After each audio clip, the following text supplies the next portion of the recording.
ಹಾಡ ಹಗಲೇ ಮನೆಯ ಬೀಗ ಮುರಿದು ನಗದು ಹಾಗೂ 13 ಲಕ್ಷ ರೂಪಾಯಿ ಮೌಲ್ಯದ ಚಿನ್ನಾಭರಣಗಳನ್ನು ಕಳ್ಳ ಕದ್ದು ಪರಾರಿಯಾದ ಘಟನೆ ಬೆಳ್ತಂಗಡಿ ತಾಲೂಕಿನ ಮಾಲಾಡಿ ಗ್ರಾಮದ ಕೊಲ್ಪದ ಬೈಲು ಎಂಬಲ್ಲಿ ನಡೆದಿದೆ.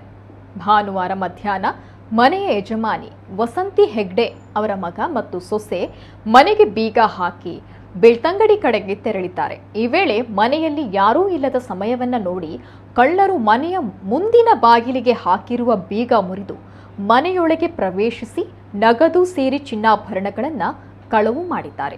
ವಸಂತಿ ಹೆಗ್ಡೆ ಅವರ ಕೋಣೆಯ ಕಪಾಟಿನಲ್ಲಿದ್ದ 160.5 ಗ್ರಾಂ ಅಂದರೆ ಸುಮಾರು 13,72,000 ರೂಪಾಯಿ ಬೆಲೆ ಬಾಳುವ ಚಿನ್ನಾಭರಣ ಹಾಗೂ 30,000 ರೂಪಾಯಿ ನಗದು ಕದ್ದೊಯ್ದಿದ್ದಾರೆ.